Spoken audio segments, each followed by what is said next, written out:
MLAs हैं, लेकिन जहां कहीं कुछ हुआ तो हर एक की उम्मीद रहती है कि असद साहब इसके ऊपर क्या बोलने वाले हैं। लोग कहते थे कि ये अकेला रहेगा पार्लियामेंट के अंदर, 1 से 2 भी नहीं हो पाएंगे। अल्हम्दुलिल्लाह 1 के 2 हो गया, 2 के 4 भी होंगे, 4 के 10 भी होंगे। कई सारे मुसलमान मिलेंगे जो कभी किसी पुलिस स्टेशन के अंदर नहीं आएंगे, अपने एसी के रूम में बैठकर, आलीशान सोफे के ऊपर बैठकर ये सवाल करेंगे और पूछेंगे कि असदुद्दीन अवैसी उत्तर प्रदेश क्यों जा रहे?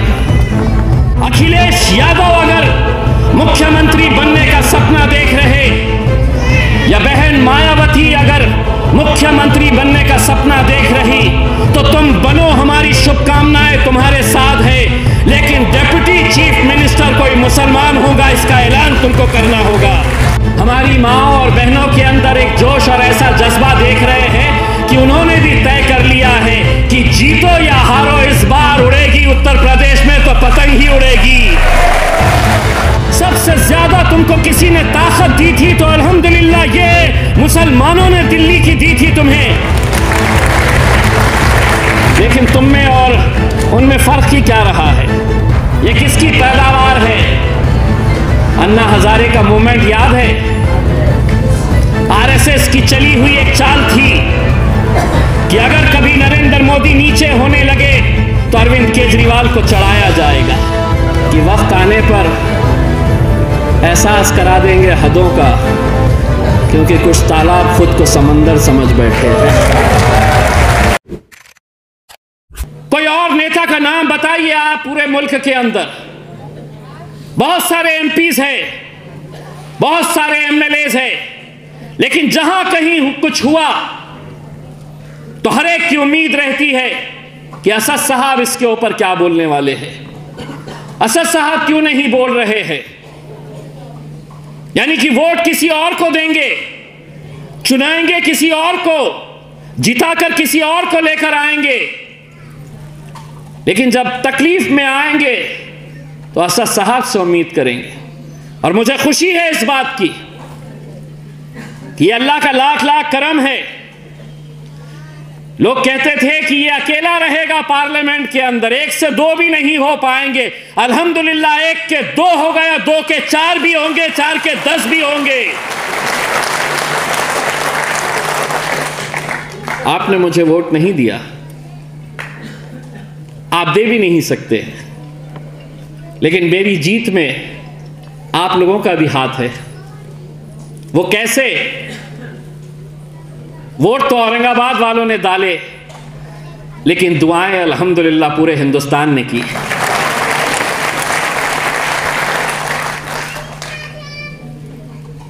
मैं आज भी वो मंजर भूल नहीं पाता हूं, जब काउंटिंग का डे था, जब काउंटिंग हो रही थी, रमजान के दिन चल रहे थे, नौजवानों का हुजूम सहरी करके, फजर की नमाज पढ़ के वो काउंटिंग बूथ के ऊपर जाकर बैठ गए थे। हजारों की तादाद के अंदर नौजवान, तपती धूप थी, दिन भर इंतजार कर रहे थे कि 30 सालों के बाद हमको इस रमज़ान के मुबारक महीने के अंदर जश्न मनाने का मौका मिलेगा। दिन भर हम आगे चल रहे थे, अचानक असर के वक्त मैं पीछे हो गया 5000 वोट से, शिवसेना आगे हो गई। 5000 वोट की जैसे ही उन्हें लीड मिली तो उन्होंने जश्न मनाना शुरू कर दिया, पटाखे फोड़ना शुरू कर दिया, एक दूसरे पर रंग फेंकना शुरू कर दिया। मैं अपने ही घर में बैठा हुआ था, मैं भी टीवी के ऊपर देख रहा था कि कौन आगे चल रहा है। जब असर का वक्त हुआ तो मुझे मेरे बेटे ने कहा कि बाबा आप काउंटिंग सेंटर के ऊपर आ जाइए। मैं जब उस सेंटर के ऊपर गया, हजारों की तादाद के अंदर मुसलमान, दलित, लड़के जो सुबह से इंतज़ार कर रहे थे कि जीत के जश्न का, उनके चेहरे के ऊपर की जो मायूसी थी, जो अंदर काउंटिंग सेंटर के ऊपर बैठे हुए थे, वो लड़कों को जब मैं देखा तो कितने लड़के ऐसे थे जिनकी आंखों से टप टप आंसू बह रहे थे। उस वक्त मैंने एक कोने में गया और मुझे मालूम था कि बाहर जितने भी लड़के हैं वो इज्तिमाई तौर के ऊपर सड़क के ऊपर असर की नमाज पढ़े और उनके सर सिजदे में थे। उन्हें लग रहा था कि हम तो जीतते जीते हार रहे हैं।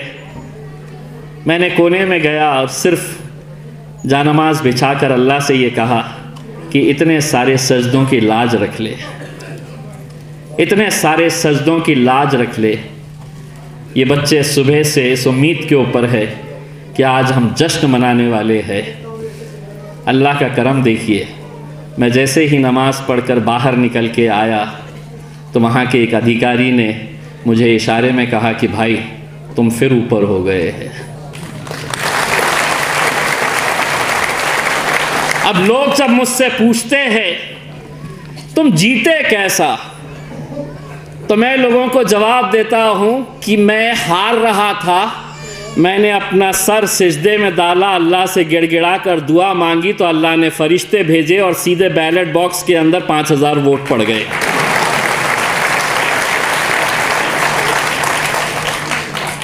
दोस्तों, अगर हम मुत्तहिद हुए, अगर हम एक प्लेटफॉर्म के ऊपर आए तो हम क्या नहीं कर सकते हैं, क्या नहीं कर सकते हैं। लेकिन नहीं, आज भी आपको ऐसे कई सारे मुसलमान मिलेंगे, कई सारे मुसलमान मिलेंगे जो कभी किसी पुलिस स्टेशन के अंदर नहीं आएंगे, अपने एसी के रूम में बैठकर, आलीशान सोफे के ऊपर बैठकर ये सवाल करेंगे और पूछेंगे कि असदुद्दीन अवैसी उत्तर प्रदेश क्यों जा रहे, इलेक्शन क्यों दिल्ली में लड़ना चाहते हैं, क्यों नहीं लड़ेंगे हम और क्यों नहीं लड़ना चाहिए। अगर हर जाति, धर्म और मजहब ने अपनी अपनी पार्टियां तैयार करके अपने नेता को तैयार किया है, क्या यह मुमकिन नहीं है कि आज समाजवादी पार्टी दिल्ली के, उत्तर प्रदेश में सभी छोटी छोटी पार्टियों को इकट्ठा कर रही है। उनकी उम्मीद यह है कि मुसलमानों ने, सब ने हमको वोट देना चाहिए। हमने भी कहा कि दो इन्हें, लेकिन हमारा हिस्सा देना पड़ेगा तुम्हें। अगर तुम मुख्यमंत्री बनेंगे, अखिलेश यादव अगर मुख्यमंत्री बनने का सपना देख रहे, या बहन मायावती अगर मुख्यमंत्री बनने का सपना देख रही, तो तुम बनो, हमारी शुभकामनाएं तुम्हारे साथ है। लेकिन डिप्टी चीफ मिनिस्टर कोई मुसलमान होगा, इसका ऐलान तुमको करना होगा।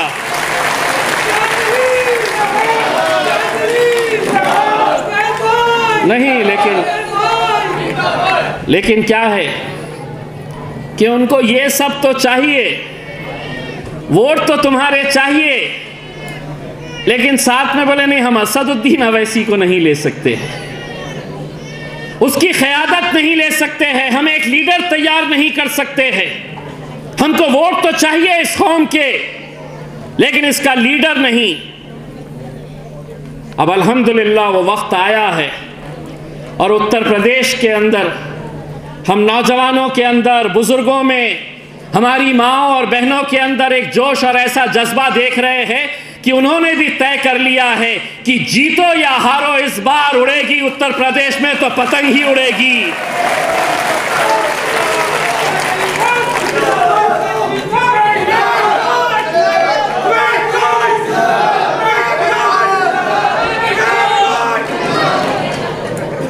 कलीम हफीज साहब ने बहुत कुछ यहाँ के दिल्ली के बारे में बताया कि किस तरह से मुसलमानों ने दिल खोलकर जो वोट आम आदमी पार्टी को दिए थे। यह हकीकत है। यह हकीकत है। मुझे आज भी मालूम है कि आज से 5 साल पहले मजलिस भी इलेक्शन लड़ना चाहती थी, लेकिन यहां के मुसलमानों ने कहा कि नहीं, आप इस बार रुकिए, हम आम आदमी पार्टी को वोट देना चाहते हैं। हम में भी ये ख्वाहिश थी, हम भी चाहते थे कि कोई भारतीय जनता पार्टी को हराने के काबिल खड़े रहे। लेकिन इन सालों के अंदर क्या हुआ है, आपने भी देखा है, हमने भी देखा है कि दिल्ली के दंगों के अंदर आम आदमी पार्टी का क्या रुख था, क्या रवैया था, कैसे नौजवानों को जेलों के अंदर ठूसा गया है, भरा गया है। तुम्हारी तो जिम्मेदारी थी, क्योंकि तुम उस सत्ता की कुर्सी के ऊपर बैठे हैं, तो उस कुर्सी के ऊपर बिठाने में सबसे ज्यादा अगर किसी की मेहनत थी, सबसे ज्यादा तुमको किसी ने ताकत दी थी, तो अल्हम्दुलिल्लाह ये मुसलमानों ने दिल्ली की दी थी तुम्हें। लेकिन तुम में और उनमें फर्क ही क्या रहा है कि जीत कर आ गए और भूल गए एहसान भूल गए पूरी तरीके से।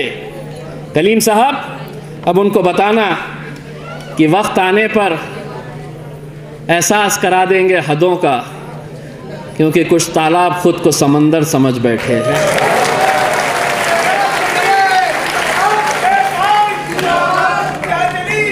आने दीजिए, खुद को समंदर समझ बैठे हैं। देखिए, यहाँ पर जब तारुफ कराया जा रहा था तो DS बिंद्रा साहब ने मुझे भी शेर कह दिया, कलीमुल हफीज साहब को भी शेर कह दिया। मजलिस के अंदर जितने हमारे नौजवान हैं, ये पूरे के पूरे शेर के बच्चे हैं साहब।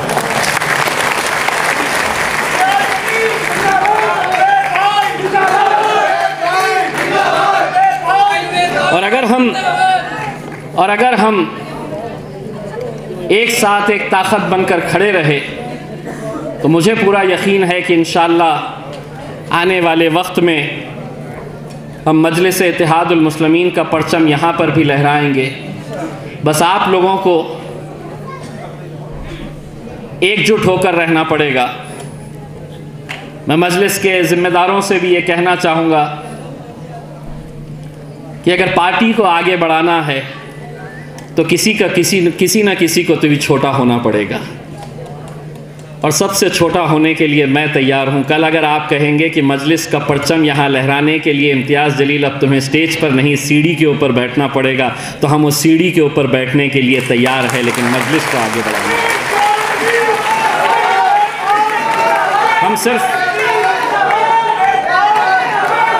हम सिर्फ आप लोगों से ये इल्तिजा करने के लिए आए हैं, और ख़ास तौर से हमारी माओं और बहनों से, कि आप लोग ये ज़िम्मेदारी उठाइए।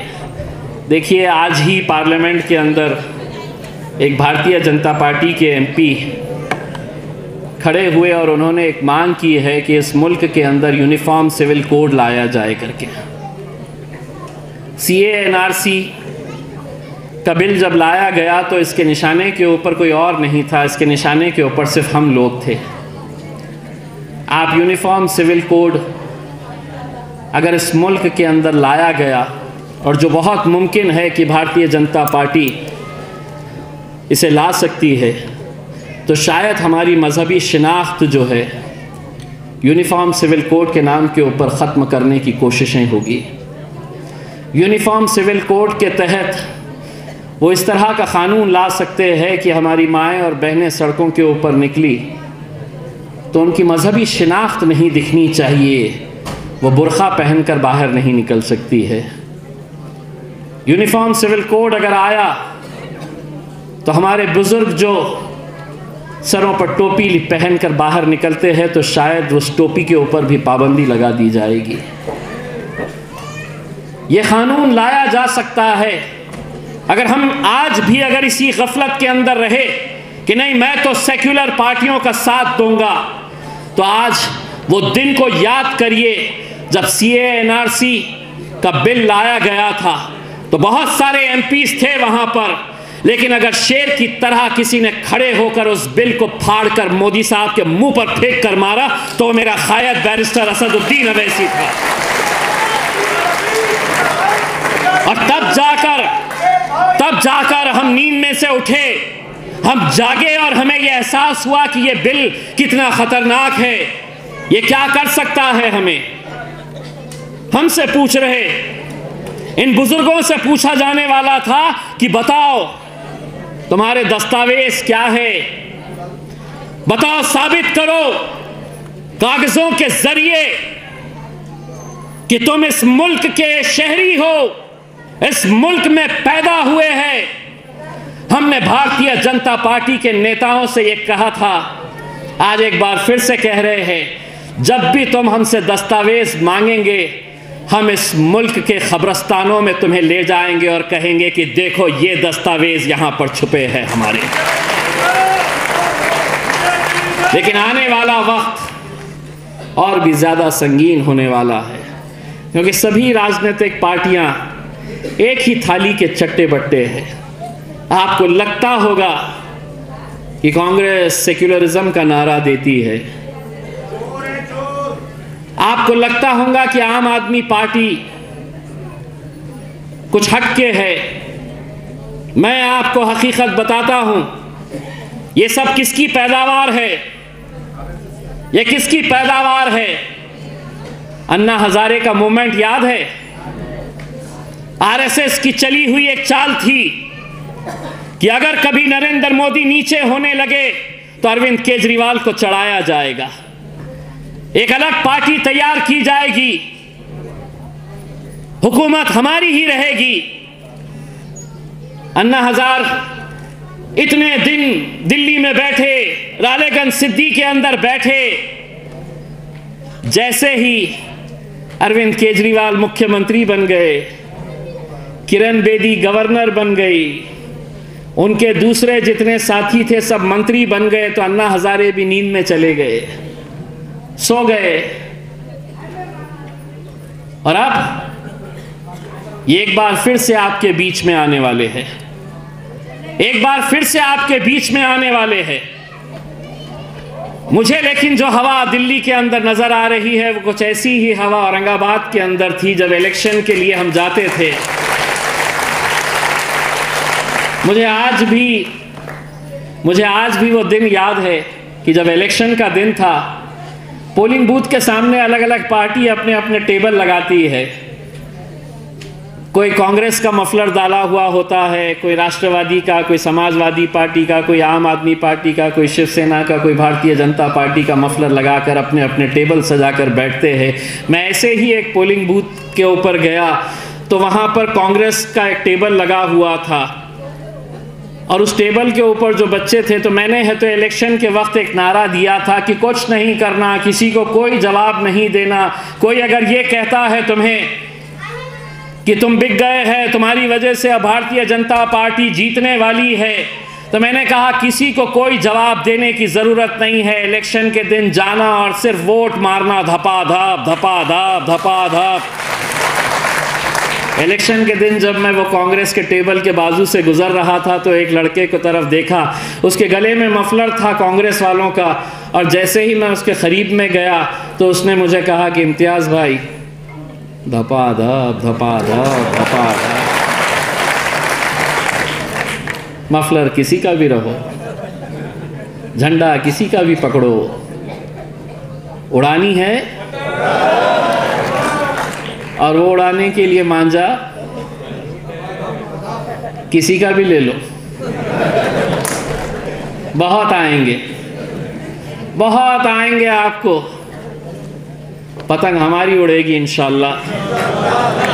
बस आप लोग मुत्तहिद रहिए और यही उम्मीद करेंगे कि आने वाले कुछ दिनों के अंदर अगर ऐसा ही जोश रहा, मैं जैसे ही एंटर हुआ तो कुछ नौजवान इतने जोश में थे कि कुछ ने तो डांस करना हमारी वीडियोस देखने के लिए बेहद शुक्रिया। मिल्लत टाइम्स की खबरें पढ़ने, सुनने और देखने के लिए गूगल प्ले स्टोर से ऐप डाउनलोड करें। यहाँ आप उंगली की क्लिक में पढ़ सकते हैं 4 ज़बानों में न्यूज़, उर्दू, हिंदी, अंग्रेज़ी, बांग्ला। आप ऐप पर मिल्लत टाइम्स की वीडियोस भी देख सकते हैं। अगर आप YouTube पर देख रहे हैं तो रेड बटन को दबाकर चैनल को सब्सक्राइब करें और बेल आइकन ज़रूर दबाएं। फेसबुक पर देख रहे हैं तो पेज को लाइक और फॉलो ज़रूर करें। ट्विटर और इंस्टाग्राम पर भी मिल्लत टाइम्स को फॉलो करें। मिल्लत टाइम्स की स्टोरीज हासिल करने के लिए टेलीग्राम और व्हाट्सएप पर बराह रास्त हमारे साथ जुड़ सकते हैं।